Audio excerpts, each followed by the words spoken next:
In the glittering city of Dubai, where skyscrapers pierced the clouds and luxury cars lined every street, a Filipino overseas worker named Miguel Santos drove a black Mercedes through the endless desert. He was 32 years old, a college graduate from Manila who had come to the UAE with dreams of saving enough money to build his family a house back home. But after 5 years, he was still just a driver for one of the wealthiest men in the Middle East. His employer was Khalid Al-Mansouri, a billionaire tech mogul whose company, Apex Digital Solutions, dominated the region's software and artificial intelligence market. Khalid was brilliant, ruthless, and dismissive of anyone he considered beneath him. To Khalid, Miguel was invisible, just another brown face driving him from meeting to meeting, holding doors, waiting in parking lots under the scorching sun. Miguel had learned to accept the silence. He would greet Khalid every morning with a polite "Good morning, sir," and Khalid would grunt without looking up from his phone. During long drives, Khalid would take calls in Arabic, discussing million-dollar deals, mergers, stock prices, and tech innovations. Miguel understood more than Khalid realized. He had studied computer science back in the Philippines and worked briefly as a software developer before the lack of opportunities forced him abroad. But here in Dubai, his degree meant nothing. He was just the driver. One morning, as Miguel opened the car door for Khalid outside his sprawling villa, Khalid's business partner, an arrogant European consultant named Andreas, smirked and said something in Arabic. Khalid chuckled. Miguel caught only a few words, but he understood enough. They were joking about Filipinos, about how they were only good for menial labor, how they smiled too much and never complained, how convenient it was to have workers who knew their place. Miguel's jaw tightened, but he said nothing. He closed the door gently, slid into the driver's seat, and drove them to their meeting. That night, lying on the thin mattress in his shared labor camp apartment, he stared at the ceiling and thought about his daughter back home. She was 7 years old now. He had missed 3 of her birthdays. Also, he could send money home every month, so she could go to a good school, so his parents could afford medicine. He whispered a quiet prayer. Lord, sana one day, makita nila. Sana one day, hindi lang kami driver. Sana makita nila na kayo rin naman. Weeks passed. Miguel continued his routine. Wake at 5. Drive Khalid to the office. Wait in the parking garage. Drive him to lunch meetings. Wait again. Drive him home. Return to the camp. Repeat. But during those long hours of waiting, Miguel did something Khalid never noticed. He listened. He observed. He read. While parked outside boardrooms, Miguel would pull out his old laptop, the one he had brought from Manila, and study. He took free online courses in data analytics, machine learning, cybersecurity. He read tech journals, watched tutorials, kept his mind sharp, because even if the world saw him as just a driver, Miguel refused to let his brain rust. One afternoon, while waiting outside a luxury hotel where Khalid was meeting with investors, Miguel overheard a tense phone call. Khalid had stepped out onto the terrace, pacing angrily, his voice loud and strained. Miguel, standing near the car, caught fragments. Something about a data breach, a ransomware attack. Their company's entire client database had been compromised. Hackers were demanding $50 million. If they didn't pay within 72 hours, sensitive data from hundreds of corporate clients would be leaked online. Khalid's voice cracked with panic. Get me the best cybersecurity team in Europe. I don't care what it costs. Fix this now. Miguel's heart raced. He knew what ransomware was. He had studied it.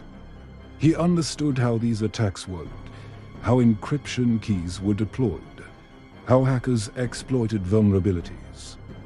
An idea began forming in his mind, but he hesitated. Who would listen to a driver? That evening, as Miguel drove Khaled home, the billionaire sat in the back seat, face buried in his hands, silent for the first time in years. Miguel glanced in the rearview mirror. He saw not arrogance, but fear. They arrived at the villa. Khaled stepped out without a word. Miguel's hand gripped the steering wheel. He thought of his daughter. He thought of every dismissive glance, every joke, every time he had been made to feel small. And then he thought, what if I could help? What if I stayed silent and his company collapses? Would that make me feel better, or just as powerless as before? He made a decision. Sir, Miguel called out, his voice shaking slightly. Khaled stopped, turned halfway, irritation flickering across his face. What? Miguel swallowed hard. Sir, I know this is not my place, but I heard about the cyberattack. I studied computer science in the Philippines. I have worked with data security before. If you would allow me, I might be able to help. Khaled stared at him for a long moment, then laughed. A bitter, exhausted laugh. You, a driver. You think you can solve what my million-dollar consultants cannot? Miguel held his gaze. I do not know if I can, sir, but I know I understand how these systems work. If you give me access, I will do my best. You have nothing to lose by letting me try. Khaled looked at him as if seeing him for the first time. Then he shook his head, muttered something under his breath, and walked toward the villa. Miguel's heart sank. But just before the door closed, Khaled turned back. Fine. Come inside. You have tours. If you waste my time, you're fired. Miguel followed him into the villa, past marble floors and crystal chandeliers, into Khaled's private office filled with monitors and servers. Khaled's European consultant, Andreas, was there, along with two other tech specialists flown in from Germany. They looked at Miguel with confusion and contempt. Who is this, Khaled? Your driver. Khaled sat down heavily. He says he can help. Let him try. Andreas laughed. This is ridiculous. We are dealing with military-grade encryption. This is not some YouTube tutorial. Miguel ignored him. He sat at the terminal, fingers hovering over the keyboard. His mind shifted into a zone he had not accessed in years. He analyzed the attack vector. The hackers had exploited a vulnerability in the company's cloud storage API. The ransomware had encrypted the database, but Miguel noticed something the consultants had missed. The attackers had left behind traces, metadata fragments in the server logs. Small digital fingerprints. Miguel worked in silence, his fingers flying across the keyboard. He cross-referenced the attack patterns with known ransomware groups. He identified the encryption algorithm. Then, he did something bold. Instead of trying to break the encryption directly, he traced the hackers' own access points. He found a back door they had left open for themselves. A way to re-enter the system to collect payment. Using that back door, Miguel carefully deployed a counter-script. It was risky. If he miscalculated, the entire system could crash permanently. Sweat dripped down his face. The room was silent except for the hum of the servers. Andreas watched, arms crossed, smirking, waiting for Miguel to fail. Then, after 90 tense minutes, something happened. The encrypted files began to unlock. One by one, access was restored. The database reappeared on the screens, intact. Collard stood up, staring in disbelief. "What did you do?" Miguel exhaled, hands trembling. "I found their back door, sir. I redirected their own access key to decrypt the files. The data is safe. The attack is neutralized." Andreas grabbed the keyboard, checking the logs, his face going pale. "He actually did it. The data is back." Collard looked at Miguel, truly looked at him, for the first time in 5 years. "You saved my company." Miguel said quietly, "I just did what I was trained to do, sir." Collard sat down slowly, hands clasped, silent for a long moment. Then he asked, "Why didn't you tell me you were a computer scientist?" Miguel knit his eyes. "Because you never asked, sir, to you. I was just the driver." The words hung in the air. Collard looked away, shame flickering across his face. The next morning, Collard called Miguel into his office. Miguel expected to be let go. Instead, Collard handed him a folder. Inside was a contract, Chief Technology Security Officer. A salary 50 times what he was earning as a driver. Housing, benefits, visa sponsorship for his family. Miguel stared at the papers, unable to speak. Collard spoke quietly. "I have spent my life believing that success came from privilege, connections, elite education. I looked down on people like you because I thought your circumstances defined your worth. I was wrong. You saved my empire with nothing but your mind and your heart. I do not deserve your forgiveness, but I'm asking for a chance to make this right."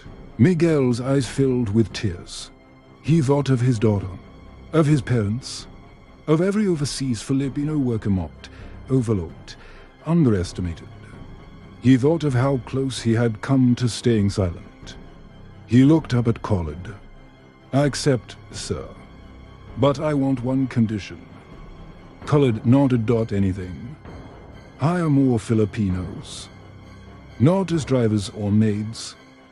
Hire them as engineers, analysts, designers. Give them the chance I almost never had." Collard smiled for the first time. Deal. Within months, Miguel transformed Apex Digital Solutions into one of the most secure tech companies in the region. His story spread across the Filipino community in Dubai, giving hope to thousands of overseas workers who felt invisible. News outlets picked up the story. A billionaire saved by his driver became a symbol of humility and second chances. Years later, Miguel stood on stage at a technology conference in Manila, invited as a keynote speaker. He looked out at the crowd of young Filipino students, eyes full of dreams, and he said, "They will try to make you small. They will define you by your job title, your accent, your passport. But never let them define your worth. You are not just workers.